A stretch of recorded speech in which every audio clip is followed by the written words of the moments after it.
all my life I've been trying to find that secret, that thing in me, and create it and get it on a record, make a great record so I could transmit that feeling to you, you know.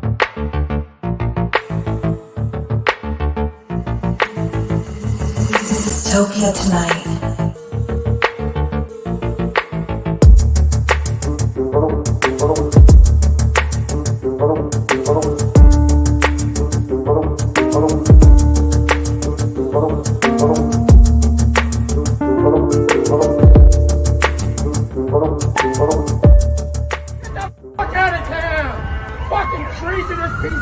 Dystopia tonight. Hey guys, what's going on, man? Tom, John. Hey, Tom, Merry Christmas. Thank you. In my dystopia, it remains Christmas. That's the problem. You can't take that tree down now. You know that, right? Ever. That's it. Yeah, you've had it on way too long. Every guest has seen it at this point. Yeah. Dion, I have to thank you because I feel like if it wasn't for you, my family would just not have a party or be. I'm from Brooklyn, and I swear to God, if the priest doesn't know runaround Sue, they ain't getting married. You know what I mean? Like that's the rule. You ever see that movie, The Commitments? Yes. Yep. One of my favorite scenes in the whole world in a movie is in that movie because you got all these Irish kids who think they're black and they want to sing soul music. Right. And the whole town, everybody's into Wilson Pickett and James Brown and Otis Redding, including the priests. Right. That's what reminded me of this. So the kid walks into the confessional and he says, "Father, I was with Sharon last night. And Father, I couldn't help myself. The song, When a Man Loves a Woman, comes on by Wilson Pickett. And Father," and the priest leans into the net and he says, "John, it's Percy Sledge."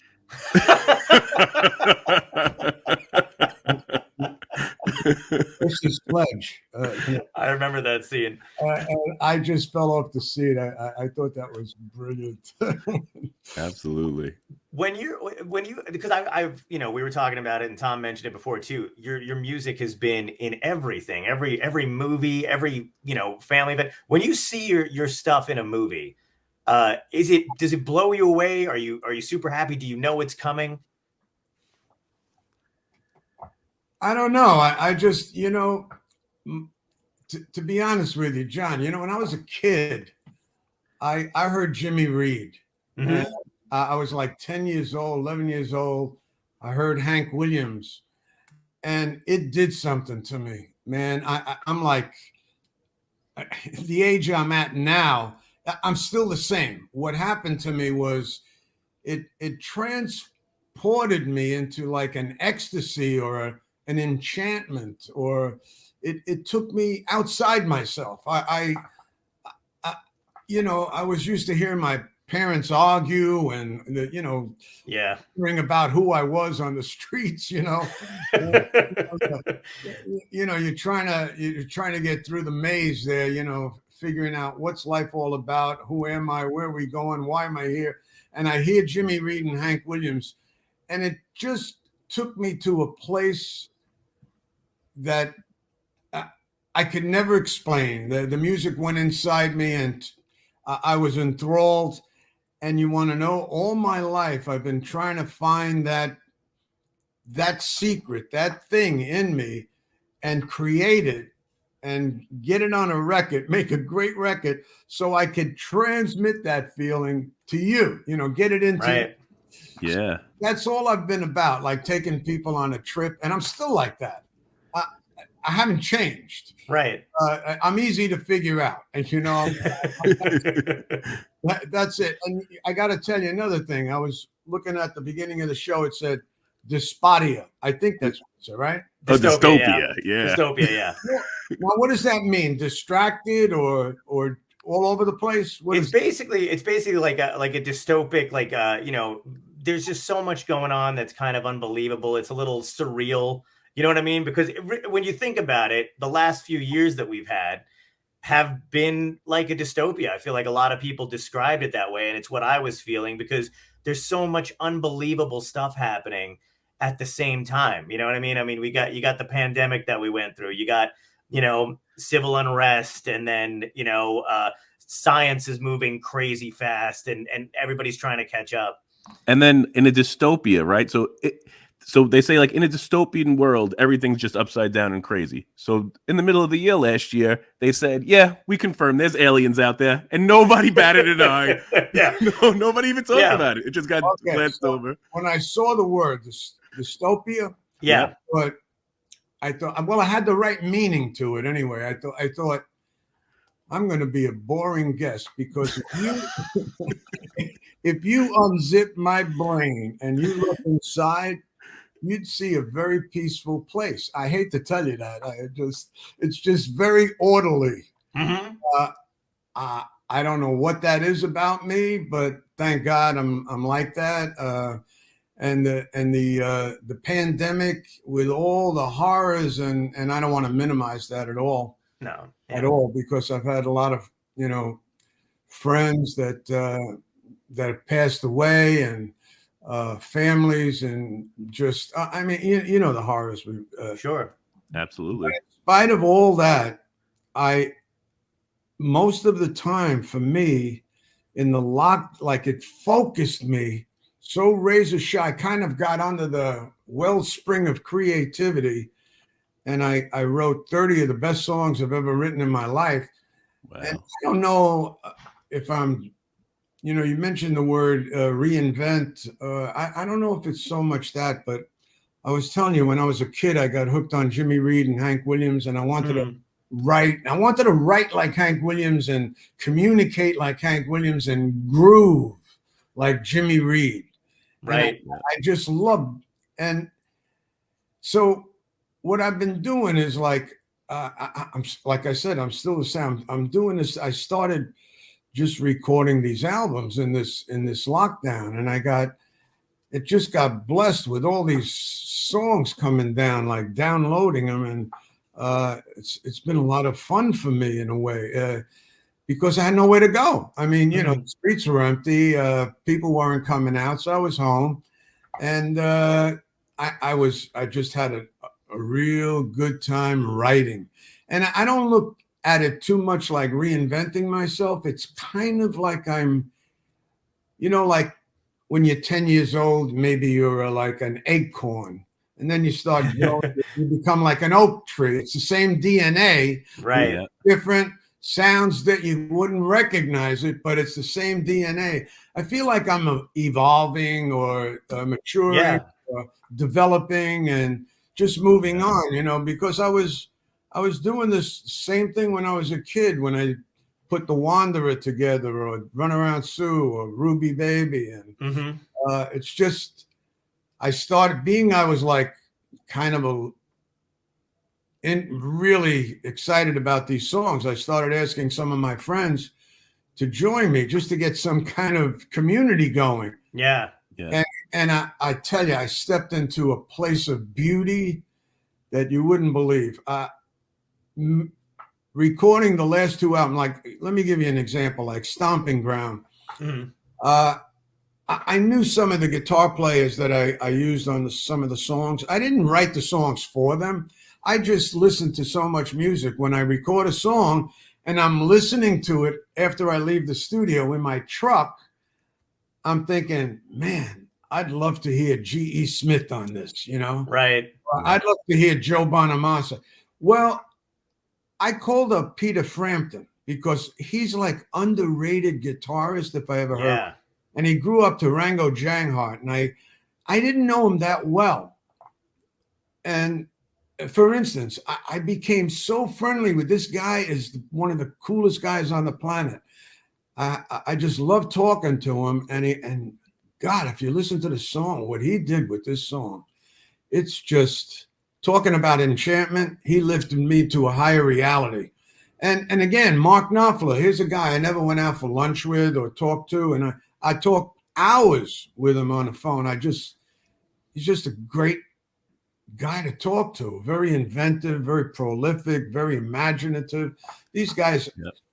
So I'm making friends, more friends, and we're making music, and we're making friends by making the music. It's kind of full circle. So I'm having what I'm trying to say is I use the last 2 years in a very kind of productive way. And I've been kind of blessed in a way because, to be honest with you, I couldn't plan it if I tried.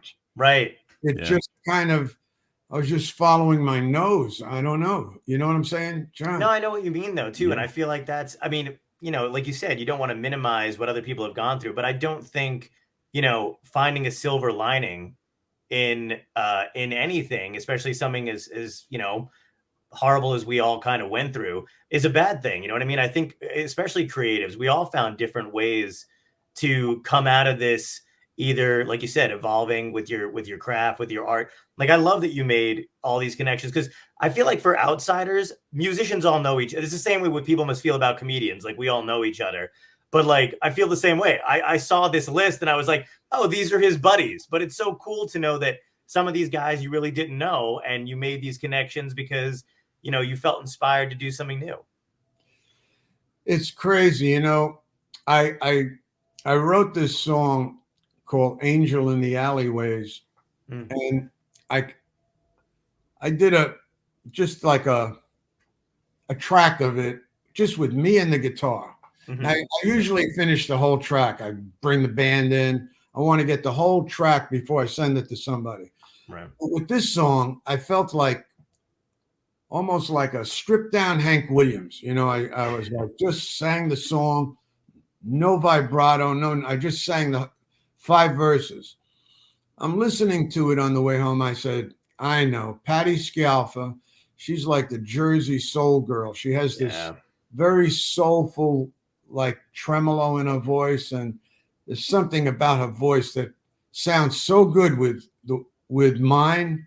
I don't know, like a connection. Yeah. I send her a lot of songs, but I sent her this one, and she said, "Oh, I love this. I want to work on it." Yeah, and they were shut down too. Bruce and Pat, I think they have a studio there. They do, yeah. So she took it into the studio. This is funny. I mean, so she sends it back to me with 64 tracks. Wow. My whole career is in 64. I said, what the hell? I said, so I called Bruce. I said, Bruce, what? And Bruce said, Dion, he said, everything you hear on this particular song, this track, is Patti's invention. She produced it. Wow. She told me where to play harp, where to play guitar, where to sing, and she just produced the whole thing. And when I listened to it and I start putting it together, it was like each verse was produced differently. It's 5 verses, and they're all something different is on each one of them. And I don't know how to say this. I know it's going to sound drippy and kind of. We love drippy here. I felt loved. I mean, is that drippy or what? I felt like like they didn't phone this in, man. They really put a lot of time behind this. I felt really cared and loved for. I thought, wow, these people really, Bruce and Patti really put a lot of themselves into this song. I just felt grateful. Maybe a big sense of grateful. But I think they felt what you felt. Like, you felt what you put into it. They could feel your energy, and they wanted to match it and come, and give it what it deserved. So they went above and beyond, which is incredible, right? Incredible. It just blew me away. It's like, I'm glad I lived this long because I'm Italian. I grew up in the Bronx with a mother who said, "Don't ever ask for help. You don't want to ask for anybody's help. You do it yourself." You know what I mean? You want to be a wimp or a victim or entitled. You do it yourself. You never ask anybody for help. Right. So never ask, one time I asked little Steven a couple of years ago, I said, "Stevie, could you help me out with this thing?" He said, "Dion, I would never barge in on you and ask you because I know how you are. You would never ask for help. I'll be there tomorrow. Wow. I thought, that's why I said I'm glad I lived this long. I found out how like fulfilling it is to ask for help. Yeah. And be able to receive it. Mm-hmm. To be able to like say thank you. It's a new, it's new for me. Right. And I feel like it's a good lesson for other artists and stuff like that who are just coming up, because you do kind of feel like insular and kind of, like you got to do things on your own to make it. But I think you make better connections with people because everybody kind of likes to help. You know what I mean? Like for the most part, I think people like to do it. I didn't realize how much and how I didn't get it until this is a whole new experience for me. So that's beautiful, man. That's why I said I'm glad I lived this long. I would have missed it. I would have missed it. I have a friend who's brilliant. He's a wordsmith. He said, Dion, the last stage of humility is learning how to receive gracefully. Now he doesn't receive, because when I try to tell him I love him, he goes, "No, don't worry about it." He's like he can't receive it. He can take it, but he can't. So I think I'm like stepping into what he meant. Yeah. Actually, the reality of what he meant, and I said I'm experiencing what you said. So I've been going around. I try to like tell people what I think of. Man, some people they can't receive it. Their hand goes up in your face. I know. My friends and I, we would try to do that early on, as we were like trying to embrace, whatever. But immediately, if we said something nice about each other, we would just immediately knock each other down. Like it was a gradual. Be like, dude, just so you know, I love you. I'd be like, you're also a piece of shit sometimes. So just a heads up, just to balance it out a little bit. Absolutely. Yeah. Try that with him. It might work. I love you. Yeah, I know you fat nosed bastard. Exactly. You have put on weight though, just so you know. I just want you to know. That's great. You're talking about evolving and stuff like that, and just kind of like, going in different directions of career, because you do have a staying power that I love about, each and every one of your songs and your albums that have come out, because there's a clear difference between like Runaround Sue and The Wanderer, and then Abraham Martin and John. And what was the impetus to write something like Abraham Martin and John? Because that, I feel like that was a different version of you. You know what I mean? Like what brought that on? Thank you for that question. It really is like, it's really a whole picture I saw when you asked the question, because, Runaround Sue and The Wanderer were like maybe 61. Mm-hmm. And then like you go up to 69, up at the end of 68, Martin Luther King and Bobby Kennedy got assassinated. Yeah. And the country was in a very unrestful place. But in between there, I was hanging out in the Village, listening to Tim Hardin, hanging out with Kenny Rankin, John Hammond Jr., one of my best friends, at the Gaslight, and and the Spoonful, the Loving Spoonful had started up, and they were working in the Village. That was a lot of fun. Mm-hmm. All these, Lightning Hopkins used to come to the Gaslight, and then I started seeing people picking with their fingers and thumb picks and finger picks, and I went out and bought a set of finger picks, and I got a nylon string guitar, and I started trying to do this and that, and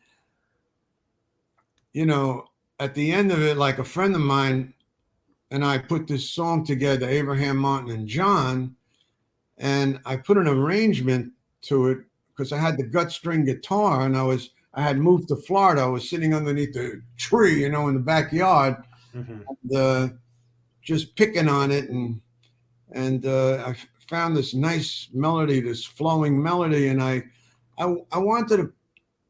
What I wanted to, because it was so frustrating, like Bobby Kennedy getting shot down. Yeah. How senseless is this? And Martin Luther King, I thought this is just heartbreaking, you know. And I'm watching his father, Martin Luther King's father, on a newscast that very night he was killed. And they said, "Do you hate this man that shot your son? And do you?" And he said, "I would never lower myself to hate anybody." He said, Right. and he started talking about forgiveness. And my jaw hit my chest. I was like, because I'm from the Bronx. I was pissed off. Yeah. I hear I you. was like, I'm pissed off. You're not, what's wrong with you? And this guy's talking about love and forgiveness. Right. And God's mercy. I'm thinking, what's wrong with me? So this all went into the song kind of, I'm thinking there's a state of love that does exist. I wasn't too clear about what it was. Mm-hmm. There's a state of love that does exist, and it's for us to make it real. Okay, now I want to get this song that you can kill the dreamer. I don't care how many you kill. You're not going to kill the dream. We're going to pick up on it and carry it further. So that's what I was trying to capture in the song. So I go to New York with the song, and I get it with this record company, and they give it to a guy named John Abbott from Staten Island, who was like one of the sweetest guys I've ever met.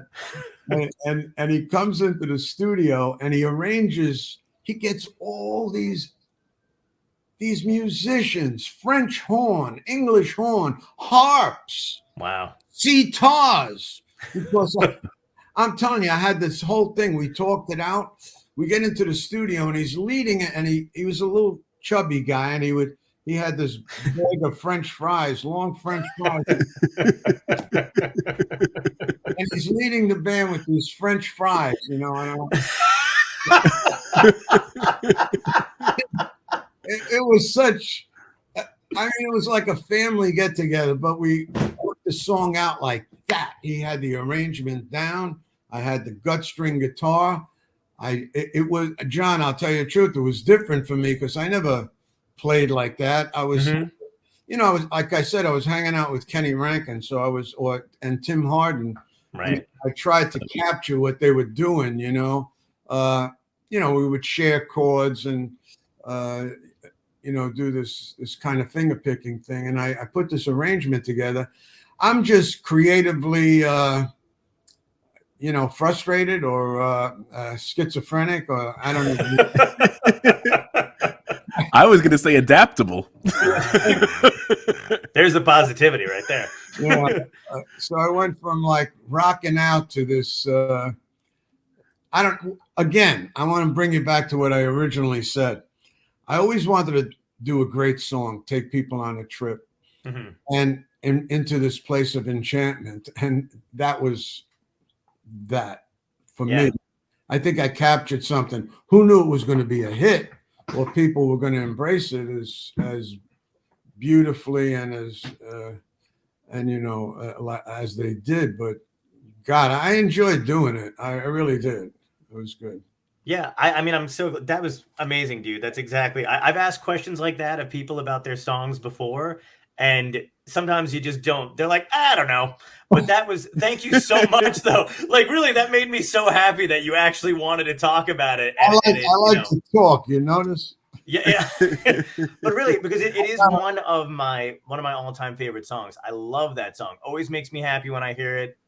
Always kind of fills me with the joy that, I because I love the other ones that you've done too, but this song in particular, I understand exactly what you just said about having meaning to it and wanting to, because it all comes across in the lyrics and in the music. Here's something you don't know. In the middle of that song, I put a kind of some time between John Kennedy and Martin Luther King. I put a period of, and I put some music in there, and it's "Will the Circle Be Unbroken?" Sort of like a takeoff on the circle. Will the circle be unbroken by in the sky? And we use the sitar. And the reason why I did that is the song "I'm Picking Up Good Vibrations" was out, and they had like a kind of an instrumental like interlude in it, and I thought that would be cool. I'm not saying I copied anything, but the things Right. inspire you. So I Oh yeah. picked up Yeah. on that and said maybe we could put something like a little space in here that's meaningful. And so I put that in the middle of it. People, I don't think ever thought about it, but that's what I was thinking when I did it. Wow. I love that though. I like that you because it's always cool to hear what other artists inspired the artists that you like. Because everybody, you know, we all know the Beach Boys, but I don't think you think like, oh, did Dion listen to the Beach Boys? You know what I mean? Or is Dion a fan of Brian Wilson or any of the guys that you've had like on this album? Uh, I'm a music like a music lover. I like that's why like with the last two albums, Blues with Friends and Stomping Ground, like I said, I wrote 30 great songs. mhm. I'm listening to them after I leave the studio and I'm in the truck. It's funny. I listen to so much music because I love it, especially I love guitars. Yeah. I love guitars and uh, not necessarily people with great voices, but I love great singers. Mhm. And I consider maybe Bob Dylan a great singer. I even think he's a great blues singer. Yeah. Where I'm at, I if I ever, anyway, on the way home, I'm listening or driving down the road, listening to these songs. Like take a song like Dancing Girl. I wrote this song, Dancing Girl. Love that song. And I'm listening to it on the way home. I said, I got to call Mark Knopfler. He's got to play on this. I hear his guitar. I just hear. Yeah. So, and that's the way it happens. I don't write the song for him, but I hear, Mhm. the guitar, their sound. They're very. Right. It's it's amazing how you get one guitar, one amplifier, and you get all these guys to pick that guitar up, and they all sound different. It's beyond Yeah. how that Yeah. happens. It's they're very distinctive artists. It's crazy. How did your music and writing kind of change over time? Do you think it changed and evolved over time too? Like how you go about writing a song or putting music to it?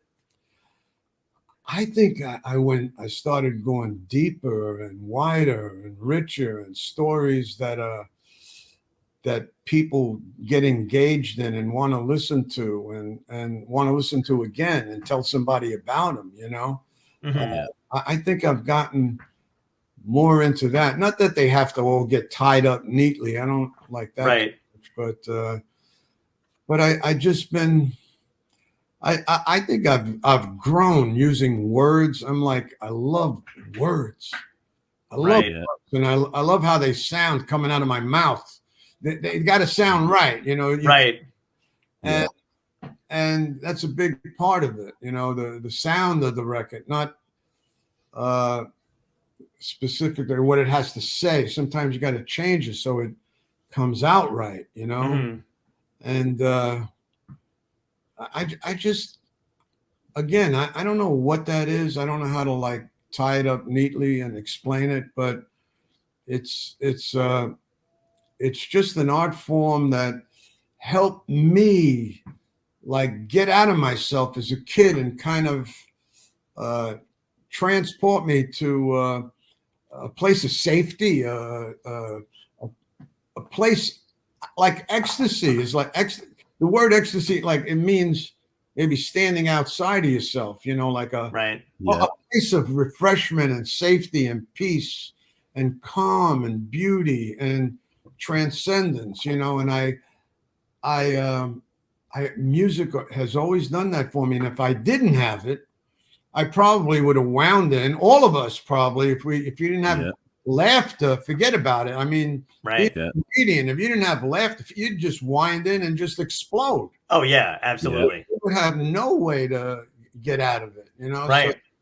that's the beauty of what we do, and especially you probably experienced that in the last 2 years. A lot. Right. Yeah, Yeah. I feel like you have a connection with your fans too, because the other thing is too, like again, like how your music has changed and how you developed as an artist. Your fans have stayed with you, and I feel like there hasn't been a lot of because I remember reading a story about Ricky Nelson when he did when he was kind of changing his music, you know what I mean? And people did not go with him. You know what I mean? Like he had a bit of a rough patch. That's what that song Garden Party, is about. Yeah, well, you know, But what do you think is the connection between you and your fans where they were like, I love that, you know, whatever he sings, I'm gonna take in. I'll tell you, I learned something just by going to a Chuck Berry show. Mm-hmm. When Chuck Berry was alive, I'd go to a Chuck Berry show. I mean, you know, in the last 10 years, you know, he passed recently, but you know, I'd go and I'd still want to hear Johnny Be Good. Yeah. I'd still want to hear, you know, wanted to hear Chuck Berry. So, right. so now Van Morrison, who's like one of my closest friends, I love Van. Oh, no way. I love Van Morrison. But, you know, like Van Morrison in my house, is that you can't get higher than that. Right. That's like the ultimate, okay? You know, my wife has 10 Van Morrison albums in the car. She's like, don't talk to me about, you know. So, like I did a song on Blues with Friends with Van Morrison. I'm good for the next 20 years. That's 20 years out of the doghouse. On the new one, I sang with Boz Scaggs. Right. That's double whammy because she wore out Silk Degrees. So between Boz Scaggs and Van Morrison, but Van Morrison puts out a new album, and I don't know the words, but I'm going to give you the idea, and I got to call him and ask him about it. But he's saying like, don't look at what I've done. Don't look. I don't want to hear about Brown Eyed Girl, Astro Weeks. I look at who I am now, and nobody bought the record. Wow. You know what I mean? So I'm saying that it's like painting the Mona Lisa and telling the people that love your work, don't look at the Mona Lisa. No more. I don't want you looking at the Mona Lisa. Don't connect me with that. Right. Be into it. It's like stepping on golden memories. It's like you cannot do it. I get what he's talking about. I sang a song called Teenager in Love when I was 17, you know. I put my whole, and I wouldn't even write a song like that when I was 17. An old guy had to write that. I wouldn't even, that stuff wouldn't come out of my mouth, you know. But here I am stuck with Teenager. But I'm telling you, the audiences that come to see my shows, somewhere there's a group of people out there that song is like a tender, very tender, beautiful place in their heart and their mind and their memory. I'm not going to step on that for nothing, you know. I don't. Yep. So I just roll with it. I just, you know, I don't know. I can't. I was talking to Van Morrison. This is funny, man. He says to me, "You like people, huh?" He says, "You like people." I said, "Yeah, on the most part, yeah. I like people." I said, "I've kind of learned not to be threatened by them emotionally or fear of people, you know, and all that. I've kind of came through. Yeah, I like people." And he said, "I don't." I said, "That's okay if you're anti-Semitic or you don't like this group." But if you don't like people, you're good to go. Right. Yeah, that's true. If you dislike everyone evenly, nobody bugs you. That's right. I go with that. Him and John would definitely get along. Yeah. We would. That's exactly kind of the way I feel. I'm like, I could go without it. On the other, you know, Van is just great to hang out with. He's just mesmerizing to talk. He's just funny and I don't know, you know, he just throws you these curveballs once in a while, you know. Yeah. Yeah. I mean, I love his music too. Like Into the Mystic is probably one of my favorite songs too. I mean, and not, you know, what's crazy? It's one of those things where like you'll play it, and if somebody's never heard of it before, they're like, "Is this new? Where'd it come from?" I'm like, "Is it new?" Like, no. Like, now, it's been around forever. I was talking about transcendent. Yeah. Or getting or lifted to a higher reality. There you go with that. That that proves my point. Exactly. Yeah, that does take you to. There's like literally my friends and I'll go away in the summer or whatever. We all kind of get together, everybody, and we go out into the Poconos. We'll go in the woods or whatever. And I swear to God, we have a playlist. I'll put on Abraham Martin and John is on there. Van Morrison's on there. And when you're sitting in a hammock and all that music is playing and you're in the woods, you can't beat it. It takes you to another place. That's good. Yeah, I hear you. That's the beauty of music, right? I feel like especially some of your hits to me will always like they'll come on and it'll bring you to a moment in time. It's like smell. When you smell something and it brings you someplace else. And I feel like you've been able to do that on so many levels to so many people. I feel like you've truly influenced. I could only imagine the amount of musicians you've influenced. I was going to ask that when I was looking at the album. Did they approach you to collaborate, or did you approach them? But it was in your head that you reached out for them. No, I reached out for all of them. Nobody was calling. None of these guys are pushy or that excited or jumping in on something they don't understand. Yeah. On all these songs, I sent them a track that was finished. So, and I even put in the letter, or I would tell them if it doesn't resonate with you, don't give it another thought. But I'll tell you, maybe I got one guy who was busy, but that was it. Most of them, I was right on the money with it. Even Nice. Ricky Lee Jones, who would have thought that she would have. She was like, "Oh, I danced in the kitchen with my sister and my mother to Run Around Sue in the Wonder. I'm bad in 5 minutes." I thought, wow. I thought, man, I hit the now blotter. When you make an album like this and you do something like that, how long in between do you feel like you need to keep creating and keep making another thing? Is your mind already like, all right, what's next? You want to know? I don't think like that. I really don't. I get motivated if somebody like kind of pokes me a little sometimes. Like Dave Marsh was telling my wife. She said, he said, Dion. He's telling both of us. He said, your husband is the only guy from the 50s who has stayed creative and relevant. So I started arguing with him. I started mentioning people. He said, no. He shot it all down. He said, see what I mean? You're the only guy who has stayed creative and relevant. Wow. So he proves it to me. I hang up and my wife looks at me and she says, what are you going to do about it? You know what I'm saying? So you know what I mean? I get like, I challenge, okay. Yeah. Yeah. Because I'm competitive too. I'm like that. I can tell. Yeah. Where did because you got the play coming out at the Paper Mill, The Wanderer. How did that come about? Was that your idea? You wanted to do something like that, or did somebody approach you? I have a friend in New York. His name is Charles Messina. He's a playwright. Great, New York grown, and he's done all these off-Broadway shows. I've always liked what he's done, and he's a rhythm writer, and I'm a rhythm singer. Mm-hmm. And I don't know, we kind of get along, and we kind of in rhythm or something. I don't know. So we'd go out to breakfast and hang out and walk the streets.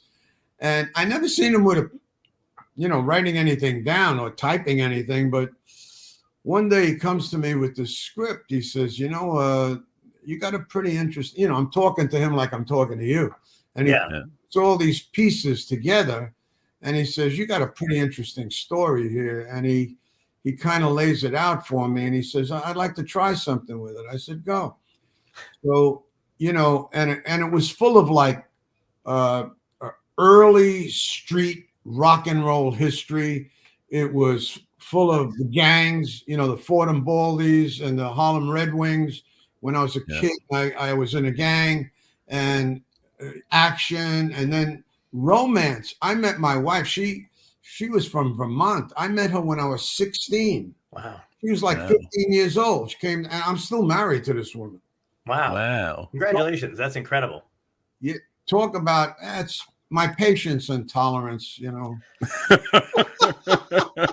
I know, yeah. I was like, is she there? Or is she just listening to Van Morrison right now? And you're like, patience and tolerance. Yeah, okay. You've got control over the volume. She puts up with me. So anyway, but and it has a lot of laughs and it has a lot of betrayal and overcoming, and the music, the way he put the music in the show is this. It's not chronological. Like it opens. You might have like King in the New York Streets at the beginning of it. I don't know, but right.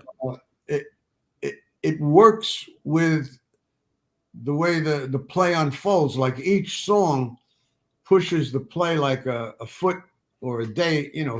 It propels moves it along. The next. Yeah.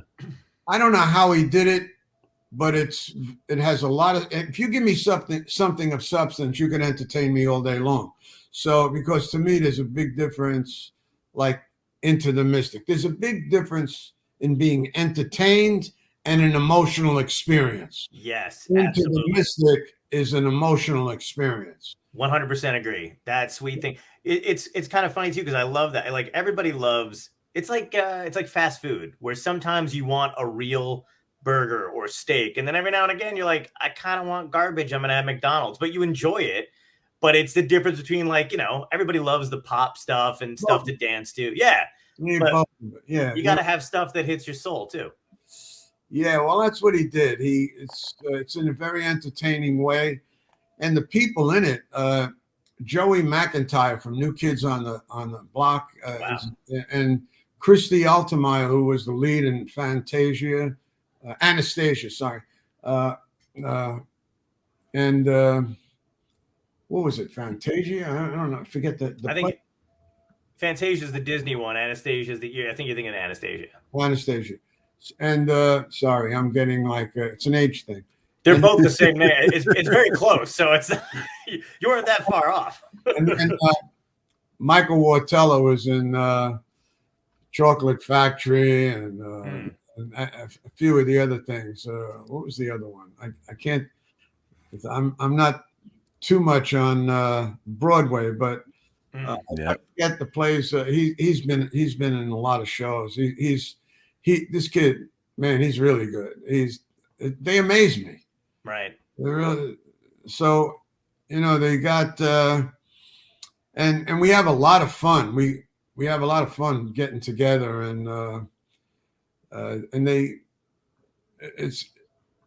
it's a trip, man. I like I said, if I knew Broadway was this much fun, I probably would have gotten involved in it early on, because I was kind of a prude. I want to be in a rock and roll club. I don't want to go to no Broadway show. I want to go to a blues club.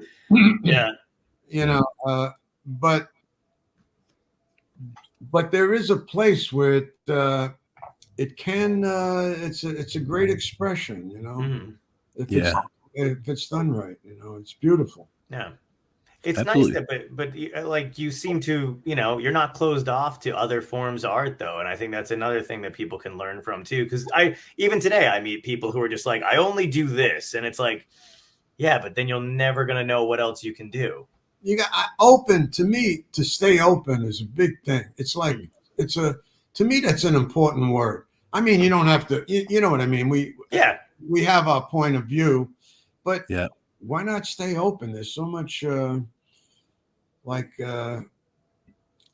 comedy. Without comedy, man, there's a Bible verse that says that laughter is like medicine for the bones. Mm-hmm. I mean, just think of where that's at. Right.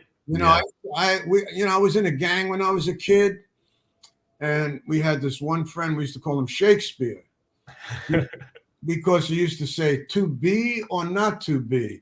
Look at my apartment.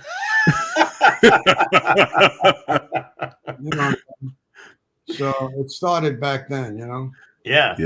You've lived so many. Oh, sorry. I was going to say you've lived so many lifetimes. So, like, from being like a street kid and running around before you, how did you make that transition into music?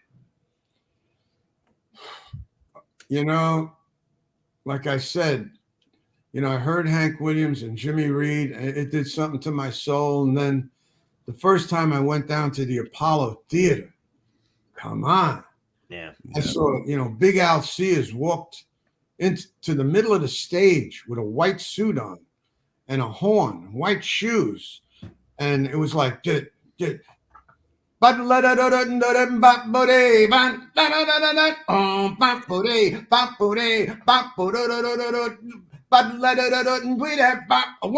two, three, bam! I said, what the hell is going on here, man? I ran home. I wanted to buy a sax. Wow. I didn't know where to go, but I started getting the guys on the street, on the stoop. I said, do this. And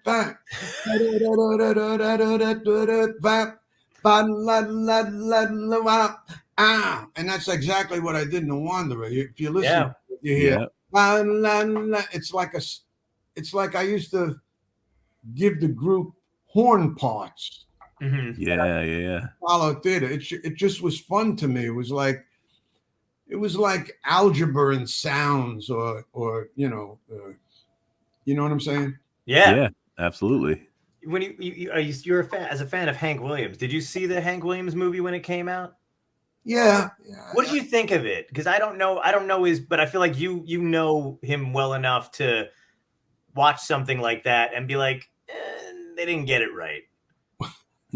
Well, they get the story right. I don't know if everybody was, if it, maybe if Scorsese did it, it would have been, it would have had some gravitas to it, because he was really an important character. Right. They call him the hillbilly Shakespeare or something, Mm-hmm. He was incredible. He had one album that was called Luke the Drifter, and he did all these recitations.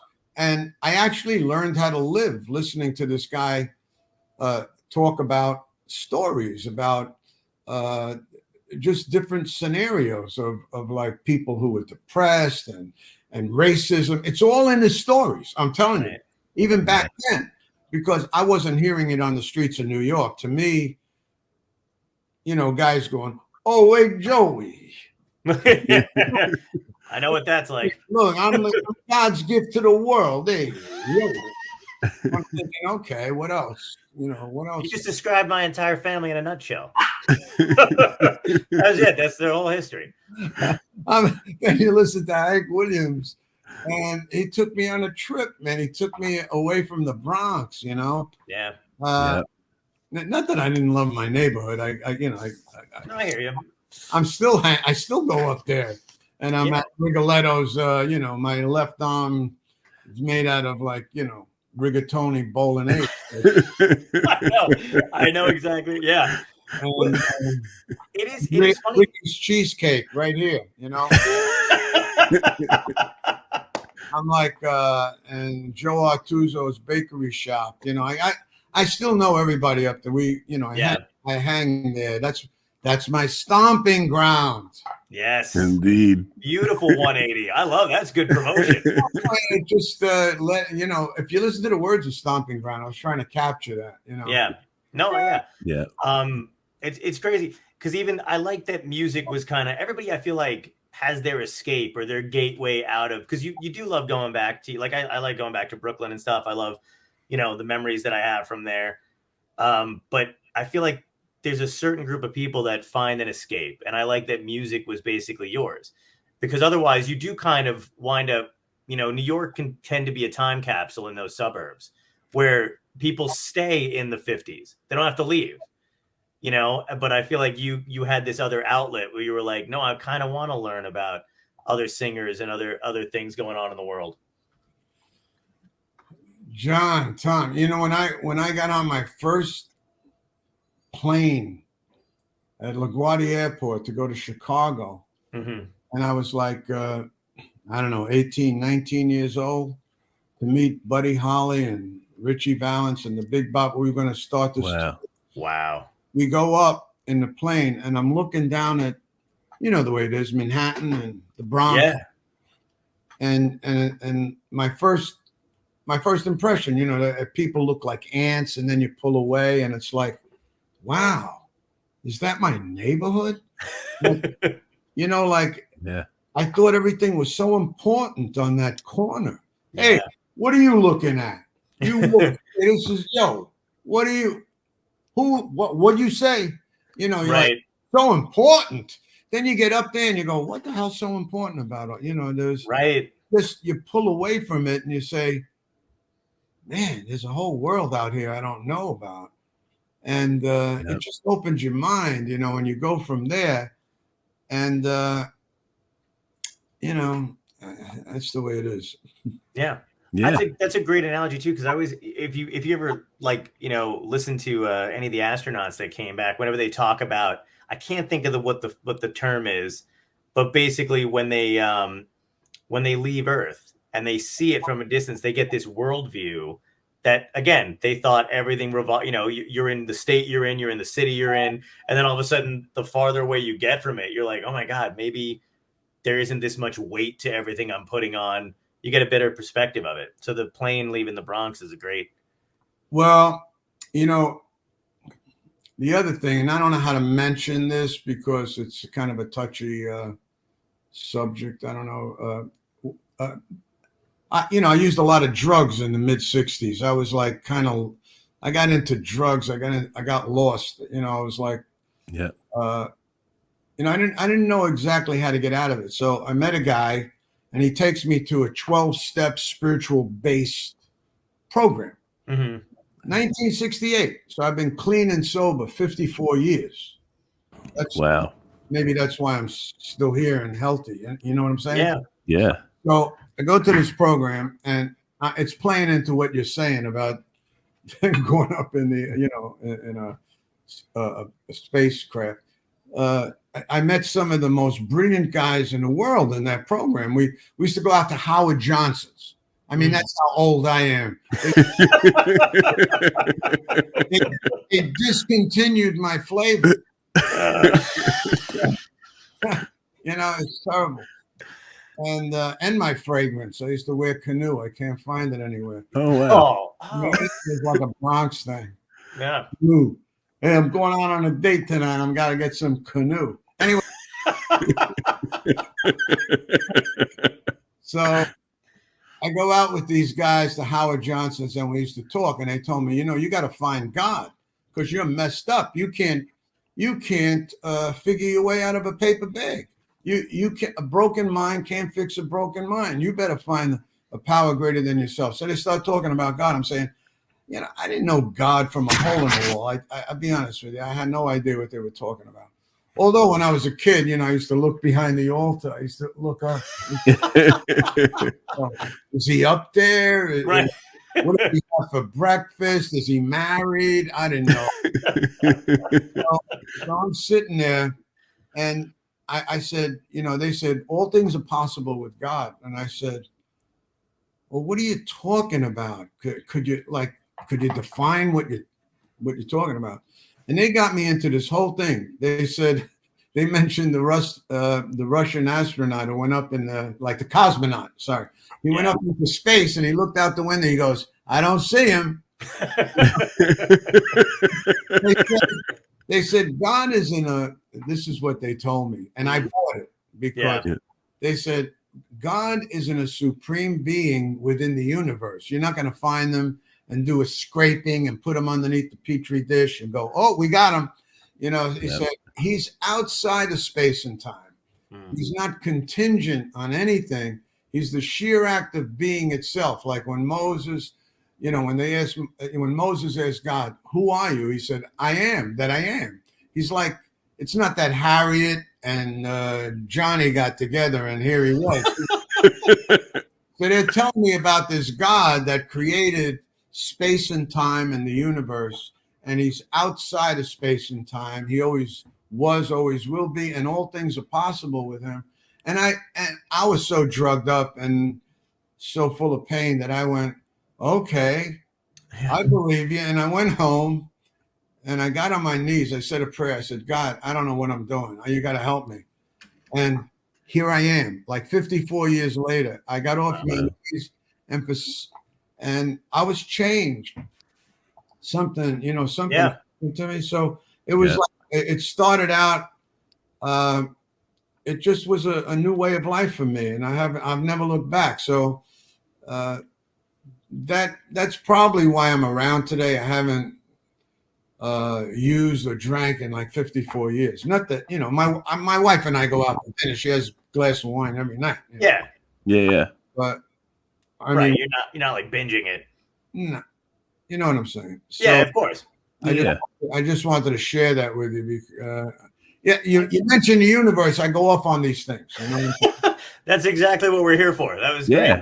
And that's an inspirational story. I feel like so many people need that because they might be going through that time where they just haven't found it, you know? And sometimes music is their God, or like there's a lot of different things that people gravitate towards to lose themselves in. And then when they can get recentered, you know, there's so many things possible. Reset is a good, because you can't like just use your brain and say, I'm not going to drink any. It's not going to happen. I'm not going to smoke anymore. I'm not going to think of purple elephants, you know. Yeah. No, you're going to think of a purple, you know what I mean? You can't do it. So you need some help. Thinking of it right now, purple. As soon as you said it, I was like, boop. Now I'm like, I'm not going to be able to stop thinking about purple elephants all day. Dion. I like the story of when the teacher sees this 5-year-old girl drawing, and she says, Ellen, what are you drawing? And she says, I'm drawing a picture of God. And she goes, Ellen, no one knows what God looks like. And Ellen goes, well, they'll know as soon as I finish. You know, kids will give it a go. Yeah. Yeah. They have an imagination, you know? That's so great. They're definitely the closest ones to it as well, for sure. Yeah. They're not afraid to be wrong. So you could literally, they'll just say anything. Right. You know, Ellen, you can't paint an elephant purple because they're not purple. Yeah. It's only a picture. What do you I feel like kids are also the most interesting to talk to, because you never like if you talk to an adult, they're always like, my mortgage and the rain. And then if you talk to a kid, they're just like, you know, I ate 18 Cheerios, you know, and then watched a bug. And you're like, that sounds great. Sounds like a much better day than the mortgage. It's a great day. They give a kid $3 million in like $20 bills. See how fast they get bored with it. Yeah. That's the truth. That's true. Yeah. And then hope they give it to you, because I would like that. Oh my God. I got to tell you a quick, one of the memories, because we were talking about memories and music and stuff. And one of the memories I have, my dad loves the song The Wanderer. And it's just his thing. I remember getting in his car, he's always blasting it. So we're driving in Brooklyn, and he just did whatever the hell he wanted all the time. Still does. At his age, still does whatever the hell he wants. But we're in the car. I'm younger, and we pass. He's got The Wanderer just blasting, you know, and he's deaf. Like, he's deaf anyway, so it's 10 times. Everybody can hear it from blocks away. But we're driving down. We're looking for a spot. We're going to my aunt's, and he passes it, and I go, "Oh, you missed when you pass it. You're gonna have to go back around." He goes, "No, I don't." And he just leans back and does like 80 backwards, and I'm just like, you know, like 12 years old, like hanging on for, and The Wanderer's just blasting. And so that's whenever I hear that song, I just think about, you know, flying down, going backwards. Yeah. It's craziness. Yeah, when I put that song out, you wouldn't believe it. There was no stereo. It just like the cars and there weren't a lot of stations. There were like 2 stations that had the top, you know, 20 or whatever it was. And, you know, whoever had a convertible or a new car or an old car, and we didn't have air conditioners in the Bronx. All the windows were open. So when the countdown came and they'd play The Wanderer or Run Around Sue, it was just like the whole neighborhood was flooded with the song coming out of the windows and the cars, and it was all over the place. So that's the way it was back then in the Bronx. Hey, Fran, your son's song is on the radio. Did your parents, were your parents cool with you going into music? Were they kind of worried about you, or? No, they encouraged me. You know, they encouraged me. They knew I was happy doing this. Yeah, definitely encouraged me. Nice. You know. Yeah. So I just want to. We're getting close to the hour. I want to thank you for coming on. because it has truly been a blast, man. And what you were saying before about the dystopia, this is exactly what I wanted this show to be. I wanted it, everything in that intro, I wanted people to leave behind and kind of enjoy a lighter side of everything and kind of enjoy life and stuff. And so you provided that, a perfect example of what it should be. So I just wanted to thank you for that. Well, thank you guys, man. And I've got 2 more questions for you. We ask every guest. One of them is, if you could go back in time and talk to your younger self and give yourself a piece of advice that would help you today, what would it be? Oof. That's, I don't know, to trust, like you're very, the very center of yourself, to trust it a lot more. Buddy Holly told me when I was a kid, he said, I don't know how to succeed, but I know how to fail. Just try to please everybody. Mm-hmm. You definitely will fail, because people are in your ear all the time with stuff, Yeah. So, and you really know what, like you as a comedian, what's funny and what's hard. There's something in us that knows what's real. I would say to trust that, Nice. That was great advice. I love that. That was one of my favorite pieces so far. Right? And buy more canoe. You got to tell yourself to buy more canoe. Get boxes of it. Get boxes of it. Yeah. Get a closet. Leave it on some shirts that you're gonna wear later.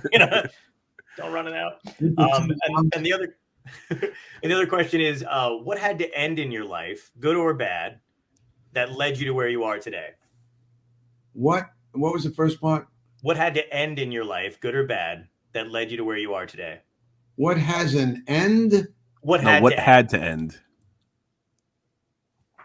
What had to end? What had to end? What had to end? Oh my God. God, what had to end? I'm a serious guy. I don't take myself too serious, but I'm a serious guy. But I came to an end of my life on my terms. I really did. It's almost like when I was running my life as a kid, I don't know. I'm I was always like a serious kid. I was reading St. Thomas Aquinas when I was 14, and I was looking for God, and I wanted to sing Jimmy Reed music. Right. For Italian neighborhood, that's pretty weird. So anyway. Yeah. I hear you, man. In short, when you're not connected, how do you put it? The center, when you're not centered. When you're not centered. What happens is you try to fill your life. St. Thomas Aquinas. This is classic St. Thomas Aquinas. You try to fill your life up with 4 things: wealth, pleasure, power, and honor. And you never get filled, or it doesn't satisfy the deep longing of your soul until you're centered. Once you're centered, it's kind of like God or that peace, or that, however you want to explain it. I say that God shapes your desire for those things. They're not bad. We're not Puritans, but when I wasn't centered, I thought that these things would fill up my life and I'd be happy. And I got them all. I got the wealth, and I had like 12 gold records on the wall. I married the girl of my dreams. As far as having some kind of position and power, I did. I was in. Yeah. A contract with Columbia, and I had honor. I had all of it. And I was like, what's wrong? Something's missing. And so once I found myself, or became at peace with myself, got centered, I found out that life wasn't about me. It was like, there was more to it than that. And I kind of relaxed, and I'm a grateful guy. So like I said, I like to think about these things, because there was a time I didn't, and I got in trouble. So yeah. Yeah, man. And that's great. You could feel that from you too. You could feel like the gratitude from you for just being. And I think that is one of the things that makes you so, like, your energy so powerful. As soon as you came, before we ever started the show, as soon as you came in the room with us, I was like, we're gonna have a good time. Like you could feel that there was such good energy amongst everybody. So I appreciate you being here. I appreciate you being here with me and John and all of our fans. And thank you so much. It was, hey, you got the Bronx, you got Brooklyn, you got Jersey. This is one the trifecta here. That's the truth. I know. Now I want a good sandwich, nice Italian bread. That's what I'm thinking. Gabagool. You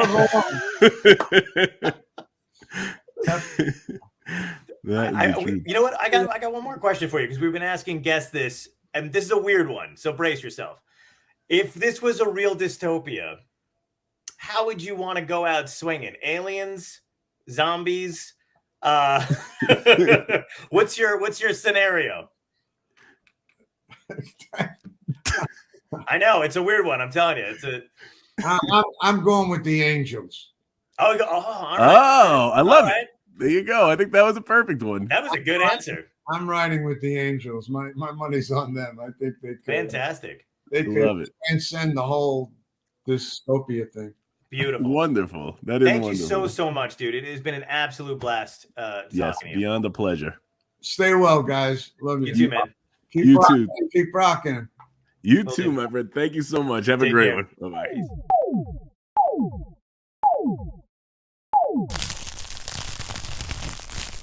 Dystopia tonight.